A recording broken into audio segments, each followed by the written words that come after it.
Hello friends, welcome to learner classes. ये जो हम घटना चक्र पूर्वावलोकन की सीरीज कर रहे थे उसमें आज हम देखेंगे ज्योग्राफी के प्रश्नों को, जिसमें हमारा टॉपिक रहेगा कृषि।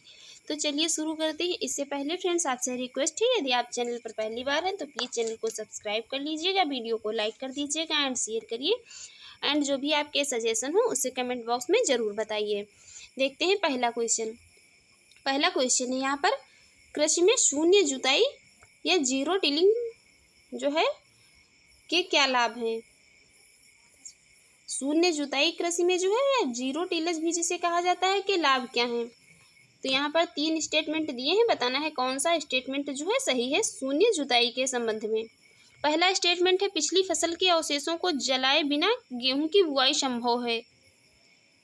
पहला स्टेटमेंट है यहाँ पर, पिछली फसल के अवशेषों को जलाए बिना गेहूं की बुआई संभव है, ये स्टेटमेंट करेक्ट है। दूसरा स्टेटमेंट है, चावल की नई पौध की नर्सरी बनाए बिना धान के बीजों का नम मृदा में सीधे रोपण संभव है, दूसरा वाला स्टेटमेंट भी करेक्ट है। तीसरा स्टेटमेंट है यहाँ पर, मृदा में कार्बन पृथक्करण संभव है। यहाँ पर तीसरा स्टेटमेंट है जो ये भी करेक्ट है। तो इस प्रकार यहाँ पर जो है राइट आंसर हो जाएगा ऑप्शन डी। 1, 2 और 3 तीनों स्टेटमेंट जो है यहाँ पर ये शून्य जुताई के संबंध में सही हैं। देखते हैं इसकी एक्सप्लेन। शून्य जुताई अर्थात जो है खेत की जुताई किए बगैर अगली फसल बोने के लिए निम्नलिखित लाभ हैं इसके। जो है इसमें क्या है, फसल में लागत कम आती है, पिछली फसल के अवशेषों को खेत में छोड़ दिया जाता है जिससे वह सड़कर क्या है खाद बनता है। इससे उर्वरक उपभोग में जो है भी कमी आती है। धान की नर्सरी को बनाने के बजाय क्या होता है, सीधे बुआई से समय और श्रम दोनों की बचत होती है। फसलों द्वारा वायुमंडल से अवशोषित कार्बन डाइऑक्साइड मृदा में मिल जाती है जिससे क्या होता है, वायुमंडल से कार्बन पृथक्करण होता है। अब देखते हैं अगला क्वेश्चन है यहाँ पर, कृषि में फर्टिगेशन के क्या लाभ हैं। कृषि में फर्टिगेशन के क्या लाभ हैं। पहला है यहाँ पर, सिंचाई जल की क्षारीयता का नियंत्रण संभव है। पहला स्टेटमेंट जो दिया है ये करेक्ट है। दूसरा स्टेटमेंट यहाँ पर है, कह रहा है रॉक फास्फेट और सभी अन्य फास्फेटिक उर्वरकों का सफलता के साथ अनुप्रयोग संभव है। ये स्टेटमेंट यहाँ पर दूसरा वाला स्टेटमेंट इनकरेक्ट है। देखते हैं अगला स्टेटमेंट क्या है। अगला स्टेटमेंट है यहाँ पर, अगला स्टेटमेंट है, पौधों के लिए पोषक बढ़ी हुई मात्रा में सुलभ किए जा सकते हैं। ये स्टेटमेंट भी तीसरा स्टेटमेंट जो है करेक्ट है। चौथा स्टेटमेंट है, रासायनिक पोषकों के निक्षालन में कमी संभव है। यहाँ पर राइट आंसर हो जाएगा ऑप्शन सी 1, 3 और 4। ये स्टेटमेंट करेक्ट है, दूसरा स्टेटमेंट इनकरेक्ट था। देखते हैं इसके एक्सप्लेन। फर्टिगेशन जल में उर्वरक को घोलकर सिंचाई विधि से जल में आवश्यकता अनुसार रसायन मिलाकर उसकी क्षारीयता का नियंत्रण किया जा सकता है। क्या है, घुले उर्वरक से सिंचाई द्वारा पौधों में पोषकों की लगभग दोगुनी मात्रा अवशोषित होती है। इसमें क्या है, इससे रासायनिक पोषणों के जो है निक्षालन में कमी आती है। फर्टिगेशन विधि द्वारा मुख्यतः क्या है, जो नाइट्रोजनी, पोटास आदि जल में घुलनशील उर्वरकों का प्रयोग होता है। रॉक फास्फेट या फास्फोरस के कई उर्वरक जो जल में घुलनशील नहीं है, इस विधि द्वारा प्रयोग के उपयुक्त नहीं है। इस फर्टिगेशन विधि द्वारा जो है उन उर्वरकों का प्रयोग नहीं किया जा सकता है जो कि जल में घुलनशील नहीं है। देखते हैं अगला क्वेश्चन है यहाँ पर, भारत के संदर्भ में निम्नलिखित में से किन पद्धतियों को पारितंत्र अनुकूली कृषि माना जाता है। कौन सी पद्धतियां हैं जिन्हें जो है भारत में पारितंत्र अनुकूली कृषि माना जाता है। देखते हैं कौन कौन सी पद्धतियां हैं। वो पद्धतियां हैं यहाँ पर कौन सी, फसल विविध रोपण पद्धति और सिंब आधिक्य पद्धति, टेंशियोमीटर का प्रयोग, ऊर्ध्वाधर कृषि। इस प्रकार यहाँ पर राइट आंसर हो जाएगा ऑप्शन डी 1, 2, 3, 4। देखते हैं अगला, इसकी एक्सप्लेन देख लेते हैं। भारत में पारितंत्र अनुकूल कृषि में विकल्पगत जो है सभी विधियों को अपनाया जा रहा है। इसमें सिंब आधिक्य दलहनी फसलों की अधिकता से प्राकृतिक रूप से मृदा की उर्वरा शक्ति बढ़ती है। टेंशियोमीटर फसल सिंचाई की जरूरत को बताता है जिससे नियंत्रित सिंचाई से उत्पादकता भी बढ़ती है और जल की बचत भी होती है। अगला क्वेश्चन है यहाँ पर, भारतीय कृषि का इतिहास किसने लिखा। मोस्ट इंपॉर्टेंट क्वेश्चन आ गया। मोस्ट इंपॉर्टेंट क्वेश्चन ये जो है ये छोटे से लेकर बड़े एग्जाम तक में पूछा जाता है। भारतीय कृषि का इतिहास जो है किसने लिखा, ये लिखा है MS रंधावा ने। राइट आंसर हो जाएगा ऑप्शन डी। देखते हैं इसके एक्सप्लेन। भारतीय कृषि का इतिहास पुस्तक जो है किसने लिखी? ये MS रंधावा द्वारा लिखी गई। इनका पूरा नाम था मोहिंदर सिंह रंधावा। इन्होंने हरित क्रांति के क्षेत्र में महत्वपूर्ण भूमिका निभाई थी। फ्रेंड्स जो है, यदि आपको हमारी वीडियो अच्छी लग रही हो और आपके एग्जाम के लिए यूजफुल हो रही हो तो प्लीज़ चैनल को सब्सक्राइब कर लें, वीडियो को लाइक कर दें। देखते हैं अगला क्वेश्चन। अगला क्वेश्चन है, निम्नलिखित कथनों को पढ़िए और सही विकल्प को चुनिए। पहला स्टेटमेंट है यहाँ पर भारत को जो है 20 कृषि जलवायु प्रदेशों में बांटा गया है। पहला स्टेटमेंट कह रहा है भारत को जो है 20 कृषि जलवायु प्रदेशों में बांटा गया है। यहाँ पर ये जो है इनकरेक्ट है। इसका कारण, दूसरा कारण कह रहा है भारत को 15 कृषि पारिस्थितिक प्रदेशों में बांटा गया है। ये भी यहाँ पर इनकरेक्ट है। इसका थर्ड वाला कारण कह रहा है पश्चिमी हिमालय शीत युक्त परिस्थिति प्रदेश का है। ये जो पश्चिमी हिमालय शीत युक्त पारिस्थितिक प्रदेश का नहीं है, ये स्टेटमेंट भी यहाँ पर जो है करेक्ट दे रखा है। तो इसलिए यहाँ पर राइट आंसर क्या हो जाएगा? राइट आंसर हो जाएगा ऑप्शन बी। कथन फर्स्ट, सेकंड एवं थर्ड सभी गलत हैं। देखते हैं इसके एक्सप्लेन। भारत की योजना आयोग ने भारत को 15 कृषि जलवायु प्रदेशों में वर्गीकृत किया है और राष्ट्रीय मृदा सर्वेक्षण एवं भूमि उपयोग नियोजन ब्यूरो नागपुर ने, ये कहाँ है? राष्ट्रीय मृदा सर्वेक्षण एवं भूमि उपयोग नियोजन ब्यूरो, तो ये है नागपुर में, याद रखिए। भारत को 20 कृषि जो है 20 प्रमुख कृषि पारिस्थितिकी प्रदेशों में विभाजित किया है और पश्चिमी हिमालय प्रदेश का विस्तार जो है लद्दाख, जम्मू कश्मीर और हिमाचल प्रदेश एवं उत्तराखंड में है, जबकि पश्चिमी हिमालय शीत शुष्क पारिस्थितिक प्रदेश का आच्छादन व कवरेज लद्दाख के संपूर्ण क्षेत्र एवं जम्मू कश्मीर और हिमाचल प्रदेश के कुछ क्षेत्रों में है। देखते हैं अगला क्वेश्चन। अगला क्वेश्चन है यहाँ पर, देश में एग्रो इकोलॉजिकल क्षेत्र है। देश में यहाँ पर कितनी एग्रो इकोलॉजिकल क्षेत्र है? तो इनकी संख्या कितनी है? इनकी संख्या है 20। राइट आंसर हो जाएगा option D. National bureau of soil survey के अनुसार भारत को 20 कृषि पारिस्थितिक क्षेत्रों जो कि एग्रो इकोलॉजिकल रीजन्स और 60 क्या है कृषि पारिस्थितिक उपक्षेत्र में विभाजित किया गया है। इनका वर्गीकरण मिट्टी, जलवायु प्रकार एवं जो है प्राकृतिक भौगोलिक परिस्थितियों के आधार पर किया गया है। देखते हैं अगला क्वेश्चन। अगला क्वेश्चन है, भारत में एग्रो इकोलॉजिकल जोन से कृषि पारिस्थितिकीय क्षेत्रों की कुल संख्या है। तो इनकी कुल संख्या कितनी है? इनकी है 20। राइट आंसर हो जाएगा ऑप्शन डी। देखते हैं अगला क्वेश्चन। अगला क्वेश्चन है यहाँ पर, अगला क्वेश्चन है पी सेन गुप्ता और जी सदाशिव द्वारा जो है ये 1968 में भारत को कितने लघु कृषि प्रदेशों में बांटा था? तो ये कितने लघु कृषि प्रदेशों में बांटा था? 60। राइट आंसर हो जाएगा यहाँ पर option C. Registrar general of जनगणना के बाद ने जो है क्या भारत सरकार ने 1968 में डॉक्टर कौन थे? मिस पी सेन गुप्ता और रशियन भूगोलवेत्ता थे कौन? डॉक्टर गलीना सदाशिव के अध्ययन पर आधारित एक प्रबंध जो है प्रकाशित किया गया, मोनोग्राफ प्रकाशित किया गया, जिसमें भारत को क्या हुआ 4 दीर्घ, 4 माइक्रो और 11 जो है मेगा और 60 लघु या माइक्रो कृषि क्षेत्रों में बांटा गया। देखते हैं अगला क्वेश्चन। अगला क्वेश्चन है यहाँ पर कथन और कारण का। कथन कह रहा है भारत की शुष्क पेटी की अर्थव्यवस्था प्रधानतया कृषि आधारित है। भारत की शुष्क पेटी की अर्थव्यवस्था प्रधानतया कृषि आधारित है। यहाँ पर ये बात तो सही है। दूसरा कारण इसका जो है इसमें द्वितीय हरित क्रांति के लिए बहुत क्षमता है। इसका कारण भी यहाँ पर जो है सही है।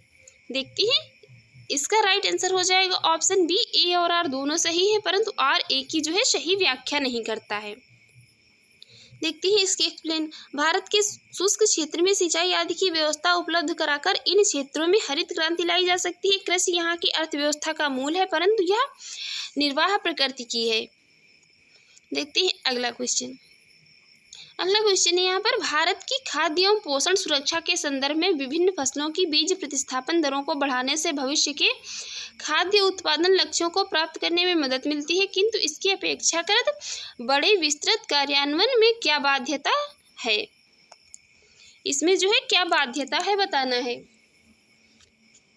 पहला स्टेटमेंट है यहाँ पर, पहला स्टेटमेंट है जो कोई भी राष्ट्रीय बीज नीति नहीं बनी है, ये यहाँ पर जो है इनकरेक्ट है। दूसरा स्टेटमेंट कह रहा है निजी क्षेत्र की बीज कंपनियों की उद्यान कृषि फसलों की रोपण सामग्रियों एवं सब्जियों के गुणवत्ता वाले बीजों की पूर्ति में कोई सहभागिता नहीं है। ये स्टेटमेंट भी है यहाँ पर इनकरेक्ट।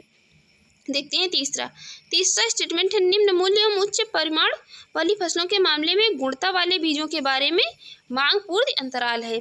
थर्ड वाला स्टेटमेंट जो है करेक्ट है, तो इसलिए यहाँ पर राइट आंसर हो जाएगा ऑप्शन बी। देखते हैं इसकी एक्सप्लेन, देख लेते हैं अगला क्वेश्चन। एक्सप्लेन में यहाँ पर कुछ खास एक्सप्लेन नहीं किया गया है। देखते हैं अगला क्वेश्चन है देश में प्रथम कृषि विश्वविद्यालय की स्थापना किस वर्ष में हुई थी? तो ये मोस्ट इंपॉर्टेंट क्वेश्चन है, याद रखिए। कब हुई थी? 1960 में, 1960 में हुई थी भारत में प्रथम कृषि विश्वविद्यालय की स्थापना। देखते हैं इसके एक्सप्लेन। देश में प्रथम कृषि विश्वविद्यालय की स्थापना वर्ष 1960 में भारत के प्रथम प्रधानमंत्री जवाहरलाल नेहरू द्वारा 17 नवंबर 1960 को उत्तर प्रदेश कृषि विश्वविद्यालय के रूप में इसका उद्घाटन कहाँ किया गया था? ये पंतनगर उत्तराखंड तत्कालीन उत्तर प्रदेश में किया गया था। बाद में इसका नाम क्या हुआ? गोविंद वल्लभ पंत कृषि एवं प्रौद्योगिकी विश्वविद्यालय कर दिया गया इसका नाम। अगला क्वेश्चन है देश में पहला कृषि विश्वविद्यालय है, तो ये कौन है? GBPAU पंतनगर। देखते हैं अगला क्वेश्चन है भारतवर्ष में प्रथम कृषि विश्वविद्यालय की स्थापना हुई थी किस वर्ष में? ये हुई थी 1960 में। राइट आंसर हो जाएगा ऑप्शन बी। देखते हैं अगला क्वेश्चन यदि खाद्यान्नों का जो है सुरक्षित संग्रह सुनिश्चित करना हो तो कटाई के समय उनका आर्द्रता अंश कितने प्रतिशत से अधिक नहीं होना चाहिए? ये कितने प्रतिशत से अधिक नहीं होना चाहिए? ये 14% से जो है ये 14% से अधिक नहीं होना चाहिए। इसमें नमी जो है 14% से अधिक नहीं होनी चाहिए खाद्यान्न फसलों में। ये जो फूड एग्रीकल्चर ऑर्गेनाइजेशन जो है इसके अनुसार इसमें जो है इसके खाद्यान्नों के भंडारण के समय जो है इसमें 14% तक नमी हो सकती है, इससे अधिक नहीं होनी चाहिए। देखते हैं अगला क्वेश्चन है यहाँ पर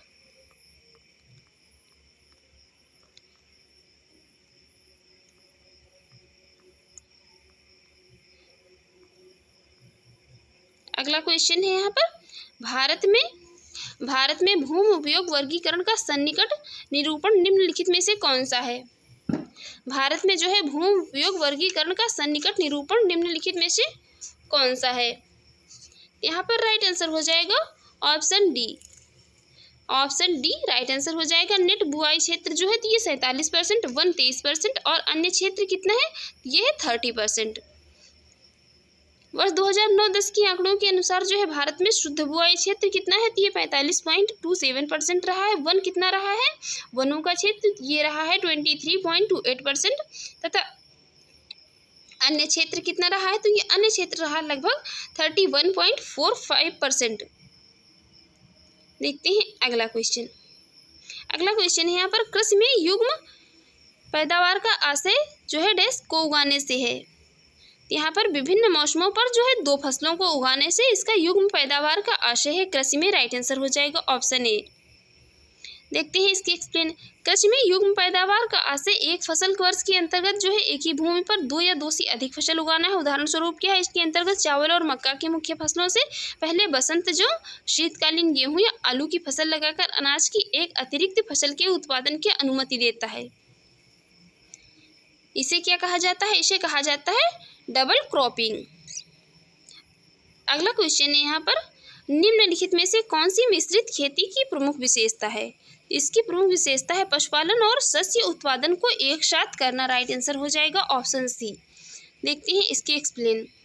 मिश्रित खेती से तात्पर्य है कई तरह की फसलों के उत्पादन के साथ पशुपालन को बढ़ावा देने से, जिसमें से खेती से शेष बचे समय में पशुपालन करके किसान अपनी आय में वृद्धि कर सकें।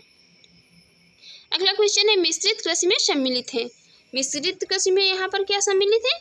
तो मिश्रित कृषि में वो चीजें सम्मिलित होती हैं जो कई तरह की फसलें उगाना तथा पशुपालन भी करना। देखते हैं किस ऑप्शन में दिया है।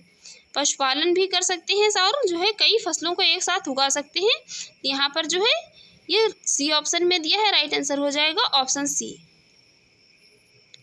देखते हैं अगला क्वेश्चन है यहाँ पर समानांतर फसल का एक उदाहरण है। समानांतर फसल का उदाहरण कौन सा है? तो राइट आंसर हो जाएगा ऑप्शन बी, गेहूं प्लस सरसों। यह क्या है? समानांतर फसल का उदाहरण है। देखते हैं इसकी एक्सप्लेन। समानांतर फसल के अंतर्गत दो भिन्न विकास प्रवृत्ति वाली फसलें शामिल होती हैं जिनके बीच शून्य प्रतियोगिता होती है और दोनों फसलों द्वारा उनकी क्षमता के अनुसार क्या है? उच्च उत्पादकता प्राप्त होती है। इसमें जो है इनके बीच क्या है? कोई प्रतियोगिता नहीं होती है। ऐसी फसलों को क्या कहा जाता है? समानांतर फसलें कहा जाता है। ये फसलें क्या है? जो एक दूसरे को ना तो ही लाभ पहुंचाती हैं और ना ही हानि पहुंचाती हैं। देखते हैं अगला क्वेश्चन। अगला क्वेश्चन, निम्न राज्यों में डैश को छोड़कर सभी में कृषि भूमि का प्रतिशत काफ़ी अधिक है। ये किसी छोड़कर, सिक्किम को छोड़कर पंजाब, उत्तर प्रदेश और हरियाणा, इन सभी राज्यों में जो है कृषि योग्य अधिक भूमि है। सिक्किम क्या है? सिक्किम पूर्वोत्तर का एक ये जो है पहाड़ी प्रदेश है। यहाँ का अधिकांश भूभाग क्या है? जंगलों से घिरा है। इस राज्य की कुल भूमि का क्षेत्रफल, कुल भूमि का मात्र जो है 10% से भी कम जो है क्या है? कृषि कार्य हेतु उपलब्ध है। देखते हैं अगला क्वेश्चन। अगला क्वेश्चन है, निम्न में से एक भारतीय कृषि की विशेषता नहीं है। तो ये बड़े खेतों की प्रधानता भारतीय कृषि की विशेषता नहीं है। बाकी ये प्रकृति पर अधिक निर्भरता, ये भी भारतीय कृषि की विशेषता है। उत्पादकता का निम्न स्तर होना, ये भी भारतीय कृषि की विशेषता है। और फसलों की विविधता, ये सभी जो है भारतीय कृषि की विविधताएं हैं। क्योंकि भारत में क्या है? भारत में जोतों का आकार छोटा है और यहाँ पर जो है सीमांत किसान हैं। यहाँ पर जो है किसी भी किसान के पास जो है बड़े खेत नहीं है। बड़े खेतों की प्रधानता यहाँ पर नहीं है भारत में। अगला क्वेश्चन है यहाँ पर, भारतीय कृषि में निम्न उत्पादकता का कारण क्या है? यहाँ पर ये इसके सभी कारण हैं। आवश्यकता से अधिक लोगों का कृषि कार्य में लगे रहना, जोत का आकार छोटा होना और उत्पादन की जो है पिछड़ी तकनीक होना। तो राइट आंसर हो जाएगा ऑप्शन डी। राइट आंसर हो जाएगा ऑप्शन डी। देखते हैं अगला क्वेश्चन। अगला क्वेश्चन है, देख लेते हैं इसकी एक्सप्लेन। है भारत की जो आर्थिक समीक्षा 2017-18 के अनुसार क्या है? देश की आबादी का जो है कितना? ये 49% जो है क्या कृषि क्षेत्र से रोजगार प्राप्त करता है। जबकि आर्थिक समीक्षा 2020-21 के अनुसार देश का लगभग जो है 54.6% कार्यबल कृषि एवं संबंध क्षेत्र में संलग्न है। वर्ष 2019-20 वर्तमान जो है कीमतों पर देश में क्या है? जीबीए में इसकी हिस्सेदारी है और 17.8% क्या है इसमें। और कृषि कार्यों में जो क्या है अधिक लोग लगे हुए हैं और जोतों का आकार छोटा है, तकनीकें यहाँ पर पिछड़ी हैं। यही सब यहाँ पर जो है कृषि की में घटती जो है उत्पादकता की एक जो मुख्य समस्या बनी हुई है भारत में। यहाँ से जो है मेंस में भी क्वेश्चन पूछ लिया जाता है, चाहे स्टेट पीसीएस का एग्जाम हो या यूपीएससी का एग्जाम हो। अगला क्वेश्चन है यहाँ पर, कथन ए कह रहा है पारंपरिक खेती की आधुनिक वैज्ञानिक खेती में रूपांतर ही हरित क्रांति की तकनीक की महत्वपूर्ण भूमिका ले रही है। बात तो यहाँ पर सही है। दूसरा उसका कारण कह रहा है इसमें सामाजिक एवं पर्यावरणीय लागत सम्मिलित नहीं होती है। बात तो ये भी सही है, किंतु ये क्या है? ये अपनी अलग अलग बात कर रहे हैं। कथन अपनी अलग बात कर रहा है और कारण क्या है? कारण अपनी अलग बात कर रहा है। इसलिए यहाँ पर राइट आंसर हो जाएगा ऑप्शन बी। ए तथा आर दोनों सही है, परंतु आर ए की सही व्याख्या नहीं है। देखते हैं इसकी एक्सप्लेन। हरित क्रांति के कारण भारतीय कृषि अपने जीवन निर्वाह स्वरूप के बजाय क्या है? व्यापारिक तथा बाजारोन्मुख जो है रूप ग्रहण करती जा रही है। भारतीय खेती के वैज्ञानिक खेती का रूप धारण करने में हरित क्रांति का महत्वपूर्ण योगदान रहा है। परंतु हरित क्रांति का आज लगभग जो भी दर्शाया जा रहा है उसमें क्या है? हरित क्रांति के कारण होने वाली सामाजिक एवं पर्यावरणीय क्षति को शामिल नहीं किया जाता है। अतः क्या है? दोनों अलग अलग तथ्य हैं। यहाँ पर कथन अपनी अलग बात कर रहा है और कारण अपनी अलग बात कर रहा है। अगला क्वेश्चन यहाँ पर, निम्नलिखित में से कौन सा भारतीय कृषि की निम्न उत्पादकता का कारण नहीं है? ये राइट आंसर हो जाएगा ऑप्शन सी, सहकारी कृषि। यही इसकी निम्न उत्पादकता का कारण नहीं है। बाकी यहाँ पर जो है हमने अभी इसको पहले एक्सप्लेन किया है, ये सभी इसकी जो है निम्न उत्पादकता के कारण हैं। अगला क्वेश्चन है, भारत में संकरीय चालू जोतों का सबसे बड़ा औसत आकार है। ये सबसे बड़ा जो है चालू जोतों का औसत आकार किस राज्य में है? ये किस राज्य में है? ये कहाँ है? देखते हैं, ये है राजस्थान में। राइट आंसर हो जाएगा ऑप्शन डी। जब ये पूछा गया था तो ये जो है राजस्थान में था, लेकिन वर्तमान में कहाँ पर है? तो वर्तमान में ये जो है कहाँ है? वर्तमान में उत्तर प्रदेश में है। 23.82 मिलियन जो है यहाँ पर है जोतों की संख्या सर्वाधिक उत्तर प्रदेश में है। तो याद रखिए, अब जो है जोतों की सर्वाधिक संख्या कहाँ है? उत्तर प्रदेश में है। उत्तर प्रदेश को याद रखिए। और दूसरे नंबर पर कौन है? दूसरे नंबर पर है बिहार। देखते हैं अगला क्वेश्चन। भारत में कृषि को समझा जाता है। भारत में कृषि को क्या समझा जाता है? तो कृषि को जो है भारत में एक जीविकोपार्जन का साधन समझा जाता है। ना ही इसे बिजनेस समझा जाता है, ना ही इसे व्यवसाय, और ना ही क्या है जो इसे एक उद्योग समझा जाता है। देखते हैं अगला क्वेश्चन। अगला क्वेश्चन यहाँ पर, भारत में कृषि के संदर्भ में निम्नलिखित में से कौन सा कथन सही है? 4 स्टेटमेंट दिए हैं, बताना है कौन सा स्टेटमेंट जो है यहाँ पर सही है। पहला स्टेटमेंट है यहाँ पर, भारत में दालों की खेती के अंतर्गत आने वाला लगभग 90% क्षेत्र वर्षा द्वारा पोषित है। स्टेटमेंट तो एकदम करेक्ट लग रहा है। दूसरा स्टेटमेंट है, पिछले 2 दशकों में राष्ट्रीय स्तर पर खेती किए जाने वाले कुल क्षेत्र में दालों का भाग दोगुना हो गया है। इनकरेक्ट है, घट गया है। विश्व में कुल क्षेत्र में होने वाली चावल की खेती का लगभग 15% जो है भारत में होती है, भारत में है। ये स्टेटमेंट भी इनकरेक्ट है। भारत में होने वाली खेती के कुल क्षेत्र की लागत जो है कितनी है? ये कुल क्षेत्र लागत में से जो है कितनी, लगभग 34% क्षेत्र में चावल की खेती होती है। ये भी इनकरेक्ट है।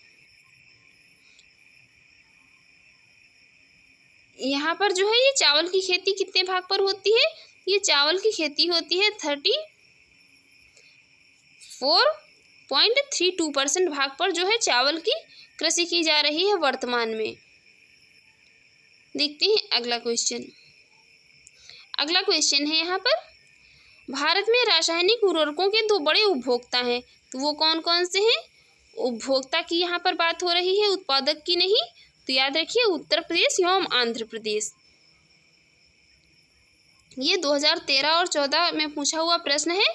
तो उस समय था जो कुल उर्वरकों की खपत थी, तो उत्तर प्रदेश में थी 3842.04 हजार टन, और आंध्र प्रदेश में थी 3119.43 हजार टन।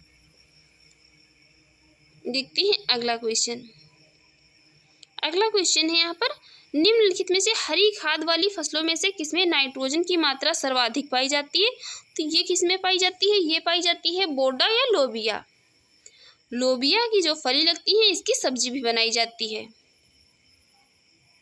देखते हैं इसके एक्सप्लेन। हरी खाद वाली फसलों में से नाइट्रोजन की सर्वाधिक मात्रा बोडा या लोबिया में 0.49% जो है पाई जाती है। हरी खाद में कृषि में क्या है, सहायक फसल कहते हैं इसको। लोबिया को, जिसकी खेती मुख्यतः भूमि में पोषक तत्वों को बढ़ाने तथा उसमें जैविक पदार्थों की पूर्ति करने के उद्देश्य से की जाती है। ढैंचा में कितनी होती है? तो ये 0.42%, सनई में 0.43% तथा ग्वार में कितनी होती है?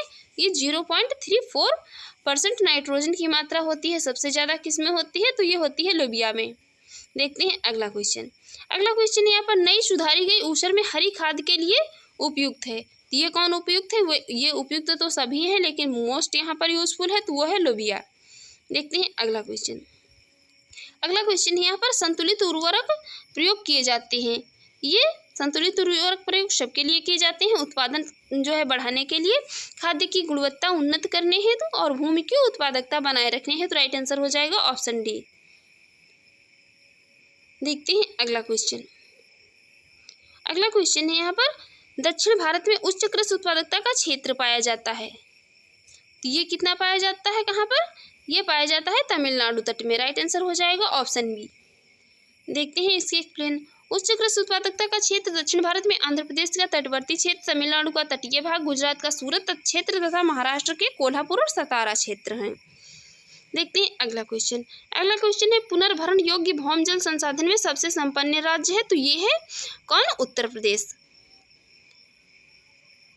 सबसे संपन्न राज्य था उत्तर प्रदेश, और अब वर्तमान में कौन है? 2017 की स्थिति के अनुसार, तो 2017 की स्थिति के अनुसार है आंध्र प्रदेश। देखते हैं अगला क्वेश्चन। अगला क्वेश्चन है, निम्नलिखित राज्यों में से कौन भारत में ठेकेदारी कृषि को लागू करने में अग्रणी है? ये कौन अग्रणी है? इसमें ठेकेदारी कृषि को लागू करने में अग्रणी है पंजाब। अगला क्वेश्चन है यहाँ पर, हरित खेती में सन्निहित है। हरित खेती में क्या सन्निहित है? यहाँ पर 4 स्टेटमेंट दिए हैं, बताना है हरित खेती में सन्निहित है। यहाँ पर राइट आंसर हो जाएगा ऑप्शन सी, समेकित कीट प्रबंधन, समेकित पोषक पदार्थ आपूर्ति एवं समेकित प्राकृतिक संसाधन प्रबंधन। देखते हैं जो है इसके एक्सप्लेन। हरित खेती में समेकित कीट प्रबंधन, समेकित पोषक पदार्थ आपूर्ति एवं समेकित प्राकृतिक संसाधन प्रबंधन सन्निहित है। हरी खेती वास्तव में संरक्षण कृषि है। हाल ही के दिनों में शब्द हरित खेती विशेष रूप से चीन द्वारा उपयोग में लाया गया है। भारत में हरित खेती के विषय में उपर्युक्त धारणा का जो है प्रतिपादन किसने किया था? डॉक्टर स्वामीनाथन ने। देखते हैं अगला क्वेश्चन। अगला क्वेश्चन है यहाँ पर, भारतीय कृषि पर वैश्वीकरण के प्रभाव के संदर्भ में निम्नलिखित में से कौन सी व्याख्या असत्य है? यहाँ पर राइट आंसर हो जाएगा ऑप्शन है जलवायु परिवर्तन।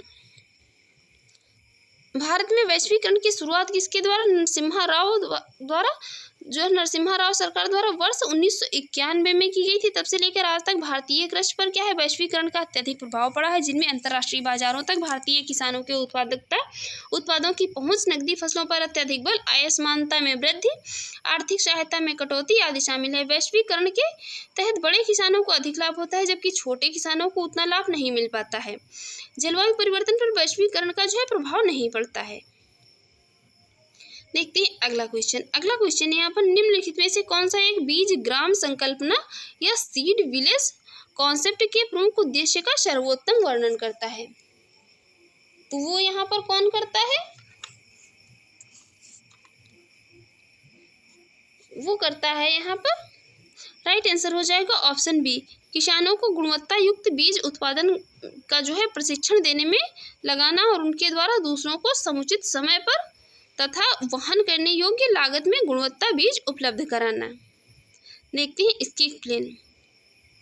बीज एगमार्क जो है बीज ग्राम संकल्पना का मुख्य उद्देश्य एक समान विचारों वाले किसानों को स्वयं सहायता समूह में एक साथ प्रशिक्षण प्रदान करना, जिससे वे अपनी पसंद की फसलों के बीजों को उत्पादित करने के साथ क्या किसके काम कर सकें, जिसमें स्वयं की तथा साथी किसानों को बीजों की ज़रूरतों का उचित और सस्ती कीमत पर जो है पूरा किया जा सके।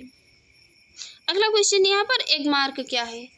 एगमार्क से संबंधित क्वेश्चन जो है पूछ ही लिया जाता है कि एगमार्क है क्या आखिर। ये एगमार्क क्या है? एगमार्क क्या है? एक गुणवत्ता की मोहर है एगमार्क। एगमार्क एक गुणवत्ता की मोहर है। देखते हैं राइट आंसर हो जाएगा ऑप्शन डी।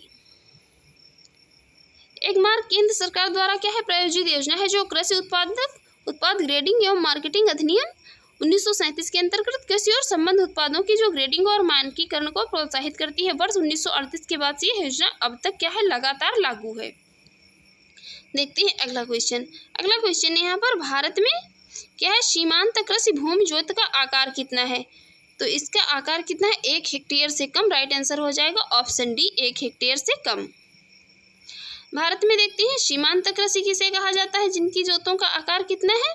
सीमांत कृषि उन्हें कहा जाता है 1 हेक्टेयर से कम जोत वाले, और छोटी जोत वालों को जो है 1 से 2 हेक्टेयर, और अर्ध मध्यम जोत कितने हैं? 2 से 4 हेक्टेयर वाले, मध्यम जोत 4 से 10 हेक्टेयर वाले, और बड़ी जोत जो 10 हेक्टेयर से अधिक है जिनके पास। देखते हैं अगला क्वेश्चन। अगला क्वेश्चन है, भारत में कृषि परिस्थितियों के संदर्भ में संरक्षण कृषि की संकल्पना का महत्व बढ़ जाता है। निम्नलिखित में से कौन कौन से जो है संरक्षण कृषि के अंतर्गत आते हैं? कृषि के अंतर्गत बताना है यहाँ पर कौन कौन से संरक्षण आते हैं। पहला स्टेटमेंट कह रहा है एक धान्य कृषि पद्धतियों का परिहार। ये स्टेटमेंट यहाँ पर जो है इनकरेक्ट है, ये नहीं आता है इसके अंतर्गत। दूसरा कह रहा है यहाँ पर न्यूनतम जोत को अपनाना, दूसरा स्टेटमेंट करेक्ट है। तीसरा स्टेटमेंट यहाँ पर कह रहा है बागानी फसलों की खेती का परिहार, ये स्टेटमेंट भी इनकरेक्ट है। चौथा स्टेटमेंट है मृदा धरातल को ढकने के लिए फसल अवशिष्ट का उपयोग, ये स्टेटमेंट करेक्ट है। पांचवा स्टेटमेंट है स्थानिक एवं जो है कालिक फसल अनुक्रमण फसल आवर्तनों को अपनाना। तो यहाँ पर इस प्रकार राइट आंसर हो जाएगा ऑप्शन सी 2, 4 और 5। तो फ्रेंड्स यहाँ पर जो है हमने ज्योग्राफी के कृषि टॉपिक से जितने भी बनने वाले मोस्ट इंपॉर्टेंट क्वेश्चन थे, घटना चक्र पूर्वावलोकन की सीरीज थी, हमने यहाँ पर कवर किया। फ्रेंड्स आपको जो है हमारी वीडियो अच्छी लगी हो और आपके एग्जाम के लिए यूज़फुल रही हो तो प्लीज़ चैनल को सब्सक्राइब कर लें, वीडियो को लाइक कर दें एंड ज़्यादा से ज़्यादा शेयर करें। Thanks for watching.